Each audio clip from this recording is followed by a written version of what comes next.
ہیں، تکلیف ہو، حاجت ہو تو جا کر بابے کی قبر کا طواف کرو۔ اللہ کے گھر کا طواف اللہ کی عبادت ہے، اور قبروں کا طواف غیر اللہ کی عبادت ہے۔ طواف عبادت ہے، اس کے اندر بھی غیر کو شریک نہ کیجیے۔ توبہ کیجیے اللہ کی طرف۔ یہ توبہ کرنا، یہ مانگنا، یہ سوال کرنا، یہ رجوع کرنا، یہ انابت کرنا، یہ عبادت ہے۔ اللہ کی طرف توبہ کیوں کرو؟ وَمَن يَغْفِرُ الذُّنُوبَ إِلَّا اللَّهُ، اللہ کے علاوہ کوئی اور گناہوں کو معاف نہیں کر سکتا۔ پناہ طلب کرنا عبادت ہے، پناہ جب بھی طلب کرو اللہ عز و جل کی پناہ میں آؤ۔ قُلْ أَعُوذُ بِرَبِّ الْفَلَقِ قُلْ أَعُوذُ بِرَبِّ النَّاسِ، میں اللہ تیری پناہ میں آتا ہوں، انسانوں کے رب تیری پناہ میں آتا ہوں۔ اگر یہ پناہ غیر اللہ کی پکڑی جائے تو پھر یاد کر لو یہ اللہ کی عبادت میں شریک۔ مدد طلب کرنا، سوال کرنا عبادت ہے، استغاثہ عبادت ہے۔ جب بھی کیا جائے گا کس کے لیے؟ کس کی طرف؟ کس سے مانگا جائے گا؟ کیونکہ مالک قادر ہے مدد کرنے پر۔ قرآن حکیم بیان فرماتا ہے اذ تستغیثون ربکم فاستجاب لکم، جب تم نے اپنے رب سے مانگا اللہ نے دعائیں سن لی اور بدر میں تمہاری مدد بھی کر دی۔ یاد کر لو یہ وہ توحید عبادت ہے جس کے اندر کفار مکہ شرک کیا کرتے تھے، تو پھر ان کی نماز، ان کا روزہ، ان کا حج، ان کی زکوٰۃ، ان کا صدقہ اور خیرات، ان کے تمام اعمال برباد کر دیے گئے۔ کیوں؟ وہ توحید عبادت میں غیر اللہ کو شریک ٹھہراتے تھے۔ ان کا خون مسلمانوں پہ حلال ہوا، ان کی عورتوں کو، ان کے بچوں کو لونڈیے غلام بنایا گیا۔ اس لیے نہیں کہ وہ روزے نہیں رکھتے تھے، وہ روزہ تو رکھتے تھے عاشورے کا۔ اس لیے نہیں وہ حج نہیں کرتے تھے، سید ابو جہل شاہ نے حج تو کر رکھا تھا۔ اس لیے نہیں کہ وہ زکوٰۃ نہیں دیتے تھے، وہ اپنے مال میں سے تقسیم تو کیا کرتے تھے۔ وَجَعَلُوا لِلَّهِ مِمَّا ذَرَأَ مِنَ الْحَرْثِ وَالْأَنْعَامِ نَصِيبًا فَقَالُوا هَذَا لِلَّهِ بِزَعْمِهِمْ وَهَذَا لِشُرَكَائِنَا، یہ ہمارے باپوں کے نام کا، یہ اللہ نام کا۔ وہ زکوٰۃ بھی دیا کرتے تھے، وہ عمرے بھی کرتے تھے، وہ اعتکاف بھی کرتے تھے، وہ بیت اللہ کی تعمیر بھی کرتے تھے۔ ان کا جرم کیا تھا کہ وہ اللہ عز و جل کی عبادت میں غیر کو شریک کرتے تھے۔ اللہ سے ڈرتے تھے تو اپنے بتوں سے بھی ڈرتے تھے۔ اللہ کی وہ محبت نہیں تھی جو بتوں کی محبت تھی۔ اللہ کو پکارتے تھے تو غیر اللہ کو بھی پکارتے تھے۔ حالانکہ وہ مشرک ذرا اچھے کوالٹی کے مشرک تھے کہ تکلیف میں صرف اللہ کو ہی پکارتے تھے، تکلیف میں آسانی میں آ کر کہتے بابا جی دی خیر ہوئے، اور جب پتہ نہ پھڑے گئے نے سارے پول کے اندر ربا تو ہی تو ہے۔ اور ہمارے دور کا مشرک اتنا برباد ہے کہ تکلیف کے اندر بھی اللہ کو پکارنے کے لیے تیار، تکلیف کے اندر بھی۔ کرامات امدادیہ امداد اللہ مہاجر مکی کی کتاب ہے، ان کا شاگرد کہتا ہے ہم حج پہ جا رہے، ہمارا جہاز ٹکرایا پہاڑ سے سمندر کے اندر، قریب تھا دوبارہ ٹکراتا اور پھٹ کے غرق ہو کے مر جاتے۔ میں نے کونے میں ہو کر کہا امداد اللہ مہاجر مکی صاحب اب نہیں بچاؤ گے تو پھر کب بچاؤ گے؟ کپیر جی نے موڈا دیتا ساڑا جہاز باہر نکلا ہے۔ موڈا نہ ہوئی شرکا راجی دی کرین ہوگی پوری۔ ادھر یہ ہوا، ادھر امداد اللہ مہاجر مکی نے اپنے ایک مرید سے کہا میری کمر دبانا، کمر دبائی، کپڑا اٹھایا تو کمر چھیلی ہوئی تھی۔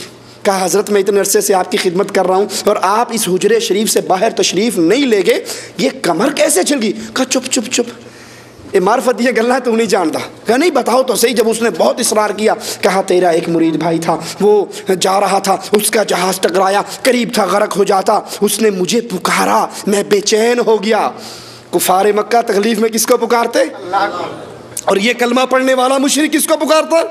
کہا اس نے پکارا مہاجر مکی امداد اللہ کو، میں بے چین ہو گیا، میں نے جا کے کندھا دیا، جہاز پار لگ گیا۔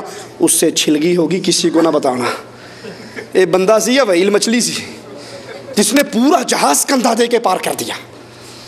ان کا جرم یہ تھا وہ عبادت میں غیر اللہ کو شریک کرتے تھے۔ افسوس آج کلمہ پڑھ کے یہ جرم یہ امت بھی کر رہی۔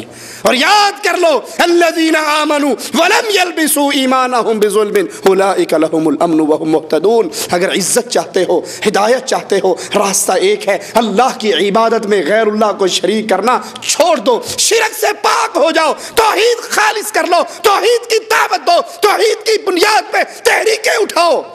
اور یہ کام صرف مولویوں کا نہیں ہے، صرف مکتب دعویٰ جالیات دمام کا نہیں ہے کہ وہی یہ کام کرے، آپ پہ اور مجھ پہ یہ فرض لاگو ہے کہ ہم اللہ کی توحید کو، اللہ کے دین کی دعوت کو جہاں تک میری طاقت ہے اس کو پہنچائیں۔ میں تقریر نہیں کر سکتا، کسی کی سی ڈی آگے دے دوں، میں بیان نہیں کر سکتا، کوئی کتاب کسی کو ہدیہ دے دوں، زیادہ نہیں تنخواہ میں سے 10 ریال 5 ریال نکال کے اللہ کے دین کی بات کسی تک پہنچاؤں۔ اور جیسے ابھی میرے بھائی اور شیخ بتا رہے تھے عالم بھائی کہ اگر کسی کی دعوت سے ایک بندہ مسلمان ہو گیا، ایک بندہ، تو جہازوں سے بہتر ہے۔ موجودہ تاریخ میں شیخ نے بتایا تھا جہاز تو بڑی دور ہے، کسی کو کوئی کفیل GMC 0 میٹر دے دے ہیں اس کو خوشی سے 2 دن نیند نہیں آئے گی، اور جس کو جہاز مل جائے۔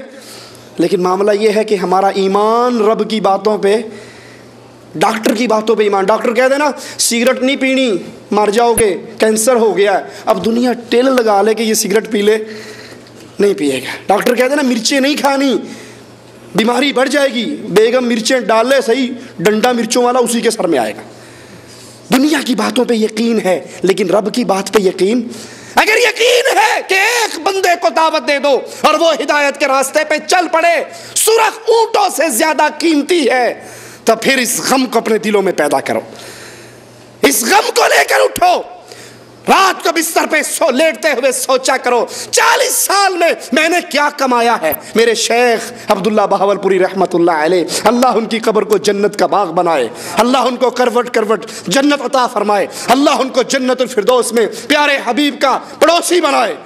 وہ کہا کرتے تھے کہ غور کیا کرو تم نے کمایا کیا ہے، اور سوال کرنے والے کرتے شیخ کمائی سے مراد کیا ہے؟ کہا کمائی سے مراد نوٹ کمانا نہیں، ریال ڈالر کمانا نہیں، کمائی سے مراد یہ ہے اپنی زندگی کا حساب لگا کے سوچا کرو میری محنت سے، میری کوشش سے، میری جد و جہد سے کتنے بندوں کو ہدایت کے راستے ملے ہیں، گنا کرو انگلیوں پہ کتنے قبر پرست اللہ کی عبادت کی طرف آئے میری محنت سے۔ کیوں؟ جتنے آپ کے راستے سے ہو کر اللہ کی توحید پر چلیں گے، قیامت کے دن ان ساروں کی نیکیاں آپ کے سٹاک میں موجود ہوں گی۔ اللہ ہمیں عمل کی توفیق عطا فرمائے۔ اقول قولی ھذا واستغفر اللہ لی ولکم ولسائر المسلمین فاستغفروہ انہ ھو الغفور الرحیم۔ سوال ہے تبلیغی جماعت کے لوگ پہلے روم کے اندر دعوت دیتے تھے لیکن اب وہ کھلے عام دعوت دے رہے ہیں جن سے معصوم لوگ گمراہ ہو رہے ہیں، اگر ان کی کتابوں جیسے فضائل اعمال وغیرہ ہیں ان کا پوسٹ مارٹم ہو تو گمراہی سے بچ جائیں گے۔ الحمدللہ ہم کچھ سیڈیاں لائے ہیں فضائل اعمال کے حوالے سے اور یہاں ساتھی اس کو تقسیم کر دیں گے۔ ان کی دعوت کے اندر جو کتابیں پڑھائی جاتی ہیں وہ کتابیں شرک اور بدعات سے بھری ہوئی ہیں، لہذا ان کے ساتھ جانا، ان کی دعوت میں شریک ہونا کسی اہل ایمان کے لیے جائز نہیں ہے۔ ہمارے ایک دوست ہیں جو اس وقت ہندوستان گئے اپنی اہلیہ کے ساتھ 40 دن کا چلہ نکالنے کے لیے چلے گئے۔ کیا عورتیں بھی چلہ لگا سکتی ہیں؟ جب بندہ چلا جائے گا تو عورت گھر بیٹھ کے کیا کرے گی بیچاری، وہ بھی اسی کے پیچھے چلی جائے۔ یہ چلہ لگانا کوئی قرآن و حدیث سے ثابت نہیں ہے۔ چلے کی عربی ان سے پوچھ لو تو یہ مرتے دم تک نہیں بتا سکتے۔ چلہ اگر نبی نے لگایا ہوتا تو اس کا کوئی عربی نام ہوگا نا، ہیں تو بتا دو کیا ہے۔ یہ ادھر کی ادھر، ادھر کی ادھر، طائف والی مدینہ، مدینے والی جدہ، جدے والی مکہ، یہ اللہ کے نبی کے دور میں یہ بھاگ دوڑ نہیں تھی۔ نبی جس داعی کو بھیجتے، جہاں بھیجتے، وہ وہاں رہ کر دعوت دیتا۔ یہ اسلوب کتاب و سنت کے خلاف ہے۔ سید ابو الاعلیٰ مودودی صاحب کی قرآن مجید کی تفسیر پڑھ سکتے ہیں یا نہیں؟ جو اہل علم ہیں وہ تو پڑھیں، جن کو توحید کا، اسماء و صفات کا علم ہے وہ ان کی پڑھ لیں، اس میں سے کوئی نفع بخش چیز ہے تو لے لیں، عوام نہ پڑھیں کیونکہ اس کے اندر اسماء و صفات کے اندر بہت زیادہ سید صاحب نے ٹھوکر کھائی ہے اور اہل سنت کے منہج کے خلاف بہت زیادہ باتیں ہیں۔ احادیث کا انکار ہے، صحیح بخاری کی احادیث کے اوپر بڑا شدید قسم کا عقلی رد ہے، تو عوام اس کو نہ پڑھے۔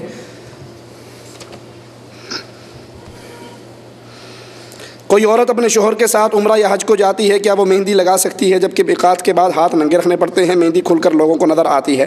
مہندی لگانی ہی خاوند کے لیے ہے، اور جب وہ باہر نکل رہی ہے تو وہ زیب و زینت جو خاوند کے لیے کرنی ہوتی ہے وہ باہر نکلتے ہوئے نہ کرے۔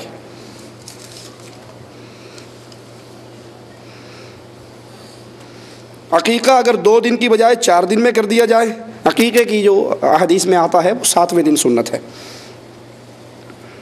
اگر آدمی 3 مرتبہ طلاق طلاق طلاق کہے تو ہو جاتی ہے، قرآن و حدیث کی روح سے بتائیں۔